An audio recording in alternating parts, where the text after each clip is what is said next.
Range rover ഇവോക്കിന്റെ ഇന്ത്യയിൽ നിങ്ങൾ കണ്ടുകൊണ്ടിരിക്കുന്നത് അത്രയ്ക്കും ക്യൂട്ടായിട്ടാണ് ഡിസൈൻ ചെയ്തിട്ടുള്ളത്. അപ്പോൾ ഇത് 2016 മോഡലൊരു വണ്ടിയാണ് കേട്ടോ. അതിൽ അന്ന് ആപ്പിൾ കാർപ്ലേ ഇല്ലാത്തൊരു സിസ്റ്റം ഉള്ളത്. അതേപോലെ തന്നെ ഇതിൽ നമുക്ക് 360 ഡിഗ്രി ക്യാമറ ഒന്നും ഇല്ല. അപ്പോൾ അതുകൊണ്ട് തന്നെ ഈ ഒരു സിസ്റ്റം നമ്മൾ അപ്ഗ്രേഡ് ചെയ്യാനായിട്ട് പോവുകയാണ്. ഇതിൻ്റെ ആയിട്ട് വരുന്ന സിസ്റ്റം ഒരിക്കലും മാറ്റില്ല. ആ ഒരു സൗണ്ട് ക്വാളിറ്റിയിൽ തന്നെയാണ് നമുക്ക് ചെയ്യാനായിട്ട് പറ്റണത്. ഇതിൻ്റേതായിട്ടുള്ള ഈ 2016 വേരിയൻറ്റിൻ്റെ ഈ ഒരു വേരിയൻ്റ് അനുസരിച്ചുള്ള സ്റ്റീരിയോ മാത്രമാണ് ഈ ഒരു വണ്ടിയിൽ നമുക്ക് ഇൻസ്റ്റാളേഷൻ ചെയ്യാൻ പറ്റുള്ളൂ. നമ്മൾ വേറെ 2017 വണ്ടിയിൽ ഇൻസ്റ്റാളേഷൻ ഓൾറെഡി ചെയ്തിട്ടുണ്ടായിരുന്നു. അപ്പോൾ അതിൻ്റെ വീഡിയോ ഒക്കെ നമ്മളെ ഇൻസ്റ്റയിൽ ഇട്ടുണ്ടായിരുന്നു, യൂട്യൂബിൽ കാര്യങ്ങളൊക്കെ ഇട്ടുണ്ടായിരുന്നു. ഇതേപോലുള്ള പ്രീമിയം സെഗ്മെന്റിലുള്ള വണ്ടികൾക്കൊക്കെ നമ്മൾ ഇതേപോലത്തെ സിസ്റ്റം ചെയ്യുകയാണെങ്കിൽ നമുക്ക് സെപ്പറേറ്റ് വെച്ച് പിടിപ്പിച്ച പോലെ ഒന്നും തോന്നൂല. കറക്റ്റായിട്ട് ഇതിൽ കമ്പനി വന്ന പോലെ തന്നെയാണ് ഉണ്ടാവുക. ഈ ഒരു ഡിസ്പ്ലേ മാത്രമാണ് നമ്മൾ മാറ്റണത്. ഒപ്പം 360യുടെ ആ ഒരു വയറിങ്ങും ക്യാമറ കാര്യങ്ങളൊക്കെ 4 സൈഡിൽ ഇൻസ്റ്റാളേഷൻ ചെയ്യുന്നുണ്ട്. അത്രയ്ക്കും റിയലിസ്റ്റിക് ആയിട്ടുള്ള ഒരു 360 ഡിഗ്രി ക്യാമറ നമ്മൾ ഇതിൽ ഇൻസ്റ്റാളേഷൻ ചെയ്യുന്നത്. ഇതിന് ചെയ്യാൻ പോണ സ്റ്റീരിയോസ് കാണിച്ചു തരാം. ക്വാൾകോം പ്രോസസ്സറാണ്, 4x64 ഉണ്ട്.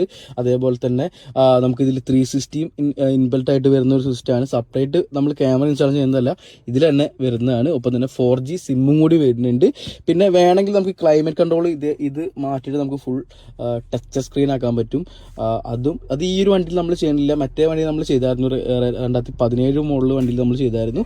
അപ്പോൾ എന്നാൽ ഈ ഒരു സിസ്റ്റം കാര്യങ്ങളൊക്കെ അഴിച്ചെടുത്തിട്ട് നമ്മൾ ആ ഒരു 360യുടെ ആ ഒരു സിസ്റ്റം കയറ്റി കഴിഞ്ഞിട്ട് നിങ്ങൾക്ക് എന്തായാലും കാണാം. അപ്പോൾ ഇതിൽ 2-way സ്പീക്കേഴ്സ് വന്നിട്ടുണ്ട്. അത് നമ്മൾ വെച്ചപ്പോൾ അത്യാവശ്യം നല്ല പതർച്ചയുണ്ട്.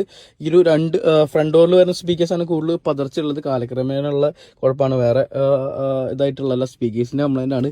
അപ്പോൾ നമ്മൾ ഇതിലൊരു പ്രീമിയം സ്പീക്കേഴ്സ് ആഡ് ചെയ്യുന്നുണ്ട്. അത്യാവശ്യം നല്ലൊരു ബ്രാൻഡഡ് സ്പീക്കേഴ്സ് ആഡ് ചെയ്യണം. ഒന്നെങ്കിൽ മൊറയിൽ ആഡ് ചെയ്യാം, അല്ലെങ്കിൽ ESP ഓഡിയോ അങ്ങനത്തെ ഏതെങ്കിലും സ്പീക്കേഴ്സ് ആഡ് ചെയ്യുക. അപ്പോൾ അതൊന്നൊരു കസ്റ്റമർക്ക് ചോദിച്ചിട്ട് ഈ ഒരു ഡോർ പാഡ് കാര്യങ്ങളൊക്കെ അയച്ചിട്ട് നമുക്ക് എന്തായാലും നോക്കാം. അപ്പോൾ ഇത്രയൊക്കെ തന്നെ ഉള്ളൂ. ഈ ഒരു സിസ്റ്റം മാറ്റി കഴിഞ്ഞിട്ടുള്ള വീഡിയോ കാര്യങ്ങളൊക്കെ എന്തായാലും നിങ്ങൾക്ക് ഇപ്പോൾ കാണാം. 360 ആഡ് ചെയ്തതും സ്പീക്കേഴ്സ് നമ്മൾ മാറ്റുമ്പോഴുള്ള വീഡിയോ ഒക്കെ എന്തായാലും കാണാം. ഇതിൻ്റെ ഫുൾ ഡീറ്റെയിൽ ആയിട്ടുള്ള വീഡിയോ എല്ലാം കാണിച്ചിട്ട് ഇതിപ്പോൾ നമ്മൾ മാറ്റി കഴിഞ്ഞിട്ടുള്ള വീഡിയോ നിങ്ങൾക്ക് അടുത്ത റീൽ കാണാൻ പറ്റുക. ഇതിൻ്റെ എല്ലാം നമ്മളിപ്പോൾ തുടക്കം തൊട്ട് ഈ ഡാഷ്ബോർഡ് അഴിക്കണതും അതേപോലെ തന്നെ 360 ചെയ്യണതും സ്പീക്കേഴ്സ് മാറ്റണതും ഇതിൻ്റെ പ്രോഗ്രാം ചെയ്യുന്നതൊക്കെ നമ്മൾ യൂട്യൂബിൽ ഡീറ്റെയിൽഡ് ആയിട്ട് വീഡിയോ ചെയ്യുന്നുണ്ട്. അപ്പോൾ ഇത്തരത്തിലുള്ള ഇതൊന്ന് കാണിച്ചിട്ടുള്ള നമ്മൾ ചെയ്യാൻ പോകണമെന്നുള്ളൊരു വീഡിയോ ആയിട്ട് നിങ്ങൾ കരുതിയാൽ മതി. ഇത്തരത്തിലുള്ള അടുത്ത നല്ലൊരു വീഡിയോ കാണാം.